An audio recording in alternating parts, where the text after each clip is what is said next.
Números capítulo 9. A segunda Páscoa. No primeiro mês do segundo ano depois da saída do povo de Israel do Egito, o Senhor falou com Moisés no deserto do Sinai. Ele disse: no dia 14 deste mês, começando ao anoitecer, o povo de Israel deve comemorar a festa da Páscoa, de acordo com todas as leis e ordens a respeito dela. Portanto, Moisés mandou que os israelitas comemorassem a Páscoa. Eles a comemoraram no dia 14 do primeiro mês, ao pôr do sol, no deserto do Sinai. Os israelitas fizeram tudo o que o Senhor havia ordenado a Moisés. Porém, alguns homens se tornaram impuros, porque tocaram no morto e por isso não puderam comemorar a Páscoa naquele dia. Eles foram falar com Moisés e Arão e disseram: estamos impuros porque tocamos no morto. Será que não vamos poder apresentar a nossa oferta ao Senhor com os outros israelitas no dia que já foi marcado? Então Moisés respondeu: esperem, que eu vou falar com o Senhor para saber o que ele quer que vocês façam. Aí o Senhor disse a Moisés: diga aos israelitas o seguinte: se algum de vocês ou dos seus descendentes estiver impuro por haver tocado no morto, ou se estiver longe, viajando, mesmo assim poderá comemorar a Páscoa em honra de Deus, o Senhor. Vocês a comemorarão um mês depois, no dia 14 do segundo mês, quando anoitecer.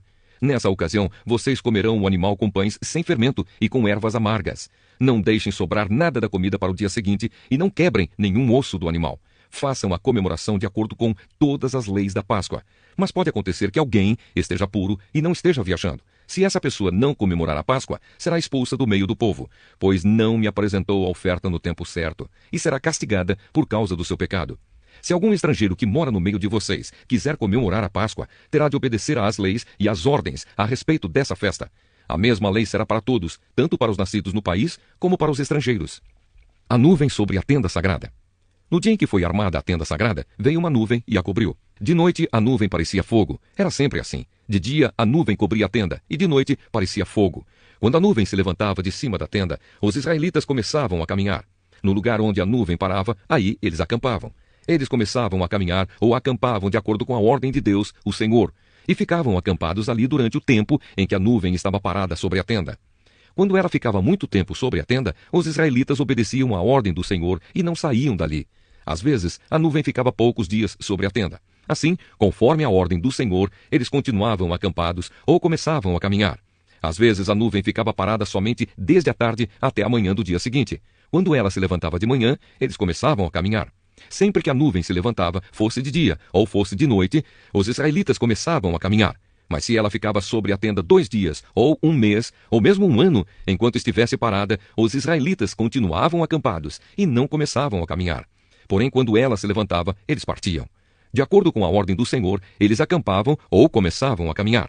Os israelitas faziam isso obedecendo ao que o Senhor ordenava por meio de Moisés. Salmo 45. Canção para o casamento do rei. Ao regente do coro, com a melodia de Os Lírios. Poesia do grupo de Corá, Canção de Amor. Lindas palavras enchem o meu coração enquanto escrevo esta canção em homenagem ao rei. A minha língua é como a pena de um bom escritor. Ó Rei, o Senhor é o mais bonito de todos os homens e sabe fazer belos discursos. Deus sempre o tem abençoado.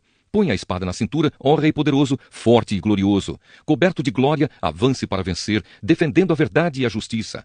A sua força conquistará grandes vitórias. As suas flechas são afiadas e atravessam o coração dos seus inimigos. As nações caem aos seus pés. O reino que Deus lhe deu vai durar para sempre. Ó Rei, o Senhor governa o seu povo com justiça, ama o bem e odeia o mal. Foi por isso que Deus, o seu Deus, o escolheu e deu mais felicidade ao Senhor do que a qualquer outro rei. A sua roupa está perfumada com mirra e aloés. Os músicos tocam para o Senhor, ó Rei, em palácios enfeitados com marfim. Entre as damas da sua corte há filhas de reis, e à direita do seu trono está a rainha, usando enfeites de ouro puríssimo. Ó noiva do rei, escute o meu conselho. Esqueça o seu povo e os seus parentes. Você é linda, e por isso o rei vai desejá-la. Seja obediente a ele, pois ele é o seu senhor. Ó noiva, o povo da cidade de Tiro vai lhe trazer presentes. Muita gente rica vai querer lhe agradar. A princesa está no palácio e como é linda! O seu vestido é feito de fios de ouro, vestida de roupas coloridas, e acompanhada pelas suas damas de honra, ela é levada até o rei. Com prazer e alegria elas chegam e entram no palácio dele. Ó Rei, o Senhor terá muitos filhos, e eles serão reis também, como foram os antepassados do Senhor, e o Senhor, ó Rei, os fará governar o mundo inteiro. A minha canção fará com que a sua fama seja sempre lembrada, e todos o elogiarão para sempre. Cântico dos Cânticos, capítulo 7. Ele. Ó filha de um príncipe, como são bonitos os seus pés calçados de sandálias. As curvas dos seus quadris são como joias, são trabalho de um artista. O seu umbigo é uma taça onde não falta vinho. A sua cintura é como um feixe de trigo cercado de lírios. Os seus seios parecem duas crias gêmeas de uma gazela. O seu pescoço é como uma torre de marfim. Os seus olhos são como os poços que ficam ao lado dos portões da grande cidade de Hesbom. O seu nariz é tão belo como a torre do Líbano, de onde se avista Damasco. A sua cabeça está sempre erguida como o Monte Carmelo. Os seus cabelos são como a púrpura. Até um rei ficaria preso nas suas tranças. Como você é linda, minha querida. Como você me dá prazer. Como é agradável a sua presença. Você é tão graciosa como uma palmeira. Os seus seios são como cachos de tâmaras. Vou subir na palmeira e colher os seus frutos. Os seus seios são para mim como cachos de uvas. A sua boca tem o perfume das maçãs. E os seus beijos são como vinho delicioso. Ela: então que o meu querido beba suavemente deste vinho que escorre entre os seus lábios e dentes. Eu sou do meu amado e ele me quer. Venha, querido, vamos para o campo. Vamos passar a noite nas plantações de uvas. Vamos levantar cedo e olhar as parreiras para ver se elas já começaram a brotar. Veremos se as flores estão se abrindo e se as romãzinhas já estão em flor. Ali eu lhe darei o meu amor. Podemos sentir o perfume das mandrágoras. Todas as frutas saborosas estão na nossa porta. Querido, eu guardei para você todo tipo de frutas, as frutas frescas e as secas. Carta aos Hebreus, capítulo 7. Melquisedeque, rei e sacerdote. Esse Melquisedeque era rei da cidade de Salém e sacerdote do Deus Altíssimo. Quando Abraão estava voltando da batalha em que matou os reis, Melquisedeque foi ao encontro dele e o abençoou. Abraão lhe deu a 10ª parte de tudo o que ele havia tomado dos inimigos na batalha. O nome de Melquisedeque quer dizer, primeiramente, rei da justiça. E porque ele era rei de Salém, o seu nome também quer dizer rei da paz. Não se conhece o pai, nem a mãe, nem qualquer antepassado de Melquisedeque. E também não se sabe nada sobre o seu nascimento ou sobre a sua morte. Por ser como o filho de Deus, ele continua sacerdote para sempre.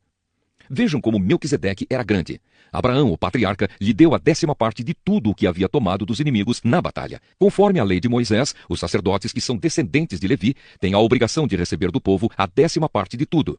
Eles recebem dos seus próprios patrícios, embora estes também sejam descendentes de Abraão. Melquisedeque não era descendente de Levi, mas recebeu a 10ª parte daquilo que Abraão havia tomado na batalha e o abençoou. Sim, abençoou o próprio Abraão, que havia recebido as promessas de Deus. Não há dúvida de que aquele que abençoa é mais importante do que aquele que é abençoado. No caso dos sacerdotes, a 10ª parte é recebida por homens que um dia vão morrer. Mas no caso de Melquisedeque, como dizem as Escrituras Sagradas, a 10ª parte foi recebida por alguém que continua vivo. Portanto, quando Abraão pagou a 10ª parte, Levi, cujos descendentes recebem a 10ª parte, também pagou. Pois Levi não tinha nascido e, por assim dizer, ainda estava no corpo do seu antepassado Abraão, quando este se encontrou com Melquisedeque. A lei que o povo de Israel recebeu se baseava no sacerdócio dos levitas. Ora, se o trabalho dos sacerdotes levitas tivesse sido perfeito, não haveria necessidade de aparecer outro tipo de sacerdote da ordem do sacerdócio de Melquisedeque e não da ordem de Arão. Pois quando se muda o sacerdócio, a lei também precisa ser mudada. E o nosso Senhor Jesus, a respeito de quem são ditas essas coisas, pertencia a outra tribo. E nenhum membro dessa tribo jamais serviu como sacerdote. É sabido que, por nascimento, Jesus, o nosso Senhor, pertencia à tribo de Judá. E Moisés não disse nada dessa tribo quando falou a respeito de sacerdotes. Outro sacerdote como Melquisedeque.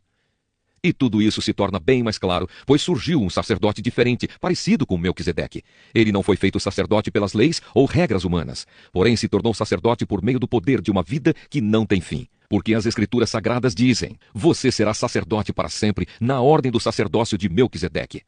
Assim a regra antiga foi anulada, porque era fraca e inútil, pois a lei não podia aperfeiçoar nada. Mas agora Deus nos deu uma esperança melhor, por meio da qual chegamos perto dele. Além disso, há o juramento de Deus. Não houve juramento quando os outros se tornaram sacerdotes. Porém, houve juramento quando Jesus se tornou sacerdote, pois Deus lhe disse: o Senhor jurou e não voltará atrás. Ele disse: você será sacerdote para sempre. Portanto, essa diferença também faz com que Jesus seja a garantia de uma aliança melhor.